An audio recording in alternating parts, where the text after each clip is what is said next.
Let me put this down first so you can all see me. Hi, good afternoon, everybody. My name is Aron Tolentino, and I am a GCI pastor from the Philippines. If you get to forget my name, just remember I'm the shortest guy from this group. But I'm glad I'm given this opportunity to speak to you this morning. The biggest pressure about all of this is the time.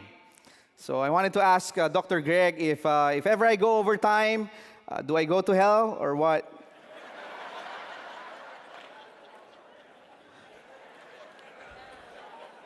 But as I've mentioned, I am Aron Tolentino from the Philippines. I'd like to introduce to you my family. I come here with my beautiful wife, Joyce, and our little girl, Lizzie.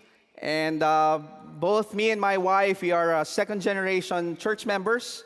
And therefore, we were born in this church. And therefore, this is the church that basically we've come to know and we've come to love. And that's why we are here serving in this part of the body of Christ. And but at the same time, I've met a few people that have been influential in my journey towards becoming a pastor. I'd like to introduce them to you. So if you're happy with how I'm turning out, these are the people you can praise. If you're not happy, these are the people you can blame. But first off is Pastor Rex de la Peña. He's a graduate of Ambassador College, and with his wife, Sheila. Basically, Pastor X is the first pastor I became good friends with. We became good friends during my late teens. And one thing about Pastor X is that he made pastoring look cool for me. I thought, wow, this guy is so cool. And it opened up my mind to the idea that maybe I could become a pastor as well someday. And he's a great guy. And I tell you, he has been influential to me as my mentor. And he's the one who introduced me to youth ministry, SCP Camps, and the concept of mentoring. The next one is Pastor Odi Santibanez. He used to be our senior pastor in the congregation I'm part of. And I tell you, he's very influential in giving me the opportunity to become a pastor. Because at the time when our church, at least in the Philippines, we weren't hiring, we didn't have the money to hire somebody. But Pastor Odi thought I was worth investing in. And so together with the leadership team in our church, they decided that they're going to hire me. And so I became their ministerial trainee. They sent me to a seminary. He was my mentor. And then when he thought it was time, he was willing to step down so that I could be the senior pastor. So until now, he's been a good mentor to me. And the last one, of course, I should mention this, our national director for GCI Philippines, Pastor Eugene Guzon. And of course, his wife. It doesn't hurt to have the GCI Philippines National Director as your father-in-law.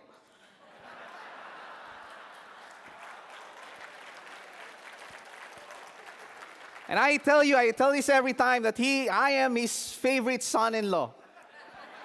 Just because I'm the only one.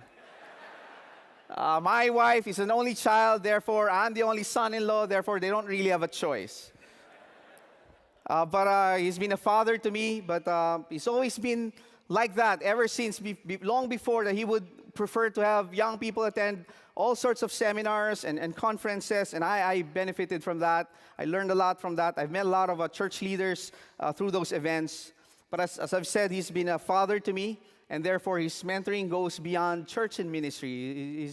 His ministry to me, his mentoring to me goes even to financial aspects of life, family, parenting, and all sorts of things. So I'm very appreciative of my in-laws, and I'm glad for the opportunity and the support that they give me.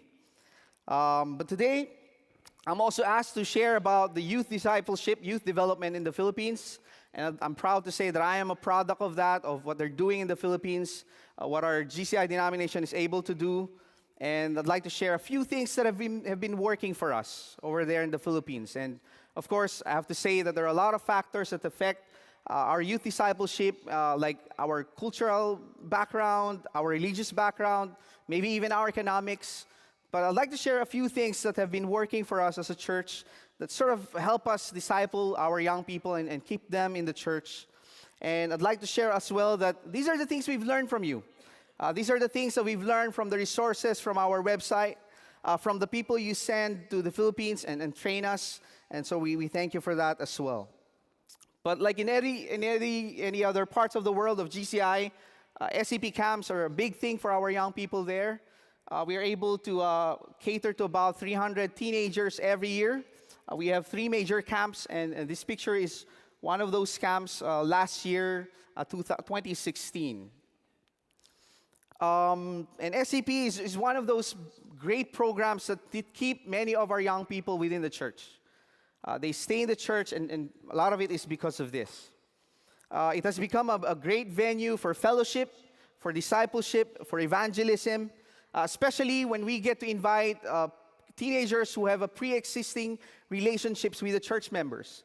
We've had nieces of a member, a classmate of a member, and we've invited them to our camps, and they got to discover our church and became part of our denomination. Of course, our SCP camps also provide that natural built-in this leadership development, where many campers begin as young campers, and they grow to become veteran campers. They set the tone for the dorms. They help out the counselors in leading their groups. And of course, for those who have exemplified leadership, we invite them to be part of the staff for SCP. So I'd like to thank John Whitty Foundation and other churches and families who continue to support our SCP camps in the Philippines. With regards to SCP, I'd like to acknowledge Pastor Rex. He really set the tone for all of us there on how we do camps in the Philippines. The next one that I feel have helped us over the years is our local youth ministries. We've had challenges wherein sometimes our local churches would send teenagers to our SCP camps, and they would spend a lot of money, and the teenagers would be fired up for God. They'll go home passionate, but then 3 months, 4 months after that, some of them are gone. But in the last 5 years, we've seen a growing number of local youth groups being formed, and therefore we're seeing more and more local churches and pastors beginning to own and having that realization to take responsibility over their young people as opposed to just relying on SCP to do all the work. I'm showing a couple of pictures. This is a picture of our music team, and basically composed of teenagers and young adults.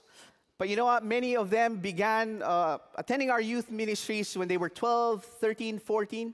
And now many of them are in their mid-20s. They're working, and they're still active in the church, particularly in the music team.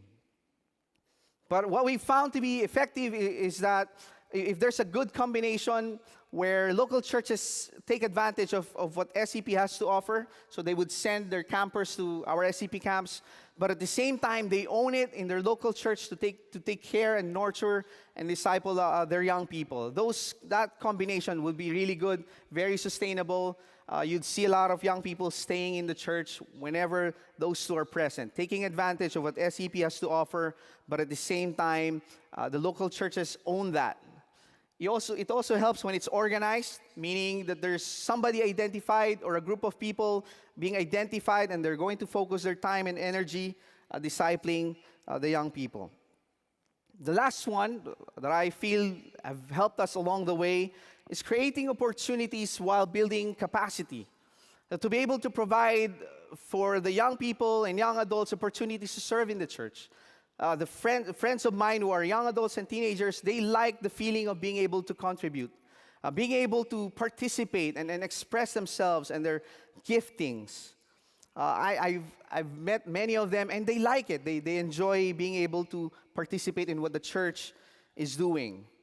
Currently, in the Philippines, many of them gravitate towards the music ministry, and I think it's a great, great ministry for many of them. But what happens when we give them opportunities to serve and to be exposed is that other people in the church would begin to discover who they are and what they're capable of. People begin to say, wow, he's got something to say. Or wow, I can feel her intimacy with the Lord. Or that guy is responsible, reliable, very responsible. Or that girl can speak. And people begin to trust them, even with bigger responsibilities. In fact, in the Philippines, it's not uncommon to have people in their 20s as part of the pastoral teams. They're there to be the voice of the young people, but at the same time, to learn from the seasoned leaders, to learn and to also be mentored by the others. So that's part of the building capacity. I know these things work because God has been moving and God is at work in the lives of the young people in the Philippines. But I also know personally that those things work because I am a product of those things. And so I'd like to thank you, the pastors and the leaders in the Philippines, but at the same time, those who love and support our churches in the Philippines. Thank you very much for this opportunity. So I guess I'm going to hell.